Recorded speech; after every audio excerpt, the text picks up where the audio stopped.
ikuti nggak contempt of court kata Mahkamah Agung? Dalam konteks menilai sebuah laporan adalah sesuai dengan pasalnya. Iya, judulnya kan contempt of court. Bukan soal judul. Nggak, Bapak saya tanya unsurnya. makanya nggak ngerti gimana Kita bicara tentang profesor. unsur-unsur. Bapak diragukan profesornya ini, dah betul ini. Diragukan oleh saya, Pak. Mahkamah Agung Republik Indonesia. Saya sudah baca, saya sudah mengikuti. Saya sudah mengikuti. Contempt of court ini Pak ya. Saya sudah mengikuti, tidak perlu dibaca. Bapak, itulah Bapak. Kalau Bapak akademisi gini, makanya saya jelasin. Kami mau membongkar hukum di Indonesia. Bapak jangan Jadi begitu. Bapak mengatasnamakan Salah saya apa? nanti, Pak. Gantian. Salah Bapak menilai tidak objektif dan tidak keilmuan Bapak diragukan. Loh, Bapak diragukan profesornya ini. Bapak, itulah Bapak. Bang Rasman, tenang dong Bang. Kasih kesempatan profesor itu untuk menjelaskan terlebih dahulu sampai dengan selesai.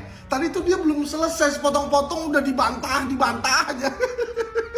Kalau aku perhatikan ya dalam acaranya Bang Aiman itu, kalau pada saat opini narasumber menguntungkan Bang Rasman puji-puji ya kan, kayak Bang Saur Siagian ada sedikit-sedikit menguntungkan lah. Tapi kalau kayak profesor itu kadang ada mungkin ya menyudutkan sedikit aja ya. Walaupun tidak maksud profesor itu untuk menyudutkan langsung ya kan, Bapak diragukan profesornya, akademisi gimana ini, sabar dong, tarik napas.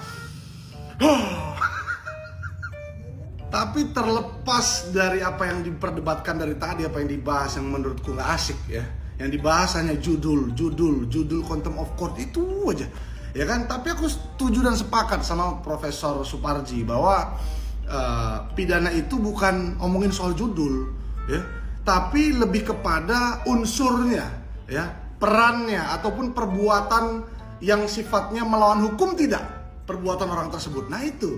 Terus aku juga sedih kawan-kawan ya, kok ada kata-kata yang keluar dari Bang Firdaus sama Bang Rasman bilang profesornya diragukan dan segala macam. Ini kan personal banget gitu ya, nggak elok lah ya kan. Mencapai titik profesor itu kan penuh perjuangan yang panjang ya kan, harus ada pencapaian ilmiah yang luar biasa dulu sampai dia dianugerahkan profesor dari perguruan tinggi gitu. Jadi nggak mudah. Bukannya debat gagasan, ide, ilmu, malah urusan personal dibawa-bawa.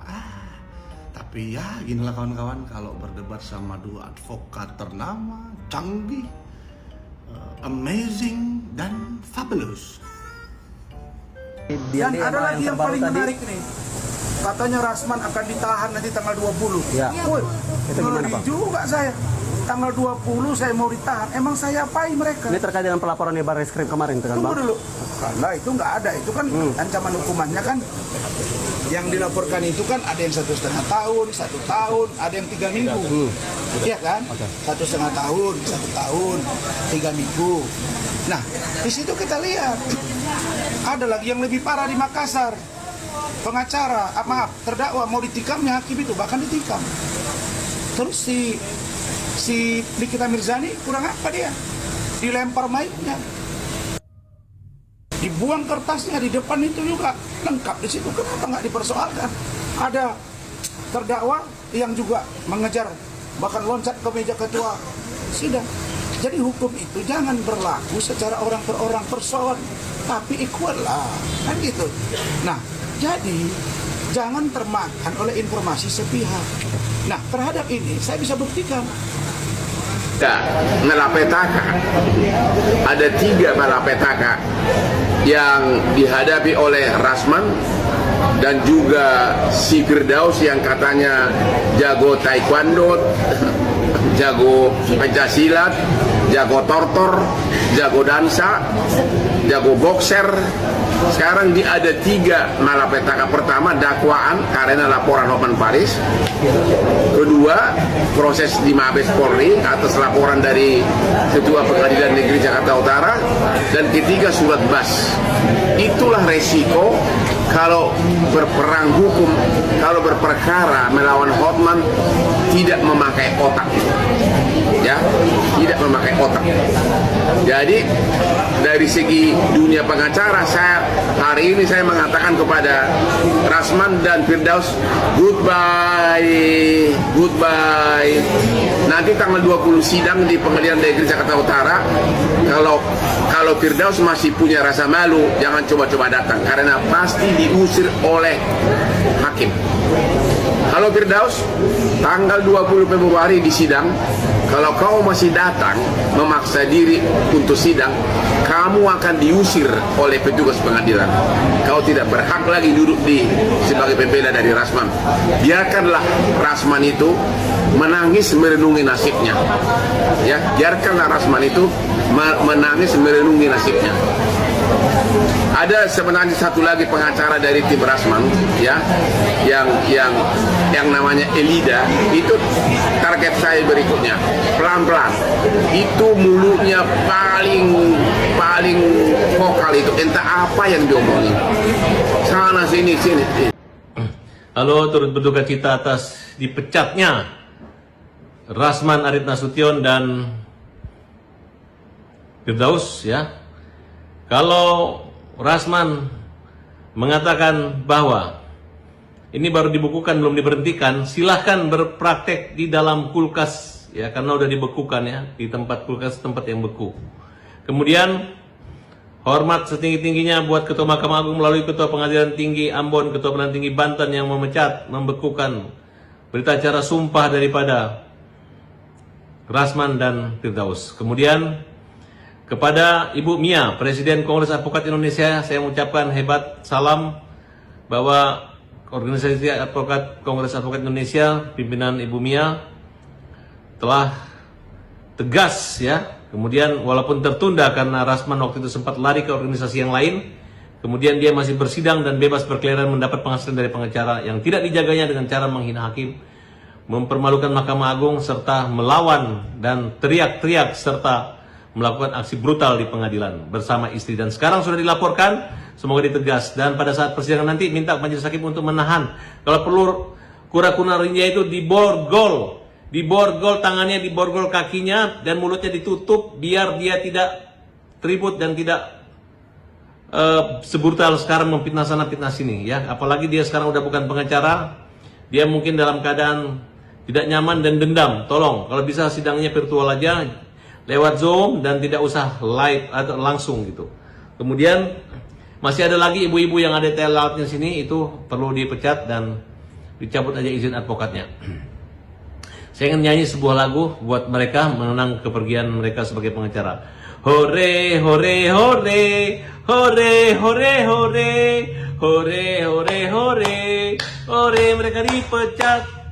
Jangan lagi menggunakan jasa mereka, jangan lagi menganggap mereka pengacara. Minta seluruh polisi, jaksa, hakim, dan seluruh masyarakat Indonesia yang namanya Rasman, yang pernah kasar dengan Farhad Abbas, yang pernah mengatakan saya kalimat jorok itu, dia bukan pengacara lagi, tidak boleh mencari penghasilan. Silakan dia mau ke luar negeri, dia mau kerja kemana. Dan Kapolres Jakarta Selatan, jangan usir mereka, Pak, jika mengaku pengacara. Boleh kalau dia mengantar jemput anak sekolah di Polres, silahkan, atau mendampingi, atau ada jasa pengamanan, silahkan. Tapi sebagai pengacara tidak boleh. Nah, rasain lu. Selama ini lu sombong banget, ya. Kamu tidak melalui tahapan-tahapan ujian advokat, sidang kode etik, karena tidak menghargai penegak hukum, tidak menghargai, dan selalu merasa hakim lu jaksa sederajat. Kita ini lawyer, nggak digaji negara, udah beda. Mereka itu lebih tinggi derajatnya karena digaji negara. Nah, cuman pekerjaan kita lebih mulia, tanpa beban, tanpa digaji, ada prodeo kayak Farhad Abbas, pengacara pembela kaum lemah. Dan kita bisa lebih uang daripada gaji pegawai yang tidak boleh menerima uang lebih dari 2 juta, harus dilaporkan ke KPK, ya. Nah, tapi nggak usah dibanding-bandingkan. Yang paling mulia di ruang sidang itu bukan hakim, bukan jaksa, bukan pengacara, tapi yang paling berhati mulia dan memuliakan manusia. Belajar dari rusuhnya Bapak Firdaus dan Bapak Rasman akan kasusnya yang sedang booming saat ini. Bapak Rasman kan sempat bilang katanya dia itu mau pakai toga di saat sidang, sementara posisi dia sebagai terdakwa. Menurut pendapat dan opiniku sebagai masyarakat sipil, kayaknya kurang etis aja gak sih? Seharusnya yang pakai toga itu kan pengacara, bukannya terdakwa, meskipun profesi dia sebagai pengacara. Contoh semisalkan kita belanja di toko, masa kita harus sama-sama pakai baju pegawai toko biar sama, sementara nanti kalau ada pembeli yang lain bingung bedainnya mana karyawan, mana pembeli. Oke, next kasus tentang Bapak Firdaus. Kan Bapak Firdaus sudah dipecat secara tidak hormat dari KAI, organisasi KAI. Namun Bapak Firdaus bilang kalau semisalkan dia sudah ditarik organisasi lain untuk tetap jadi pengacara. Tapi dari KAI sendiri sudah mengajukan perihal untuk pencabutan BAS. Jika sudah di-approve, berarti Firdaus sudah nggak bisa jadi pengacara lagi dong. Tapi kan ini baru pengajuan, apakah Bapak Firdaus masih jadi pengacara ya? Apa dia masih bisa mendampingi Bapak Rasman? Ditambah jika pengacara dipecat dari organisasi dan pindah ke organisasi lain, apa dimulai lagi dari awal? Harus magang dulu selama 2 tahun untuk disumpah menjadi pengacara di organisasi tersebut. Karena aku masyarakat sipil, aku pengen tahu nih perihal hukumnya seperti apa. Mungkin anak-anak hukum di sini bisa bantu jawab, komen ya. Thank you.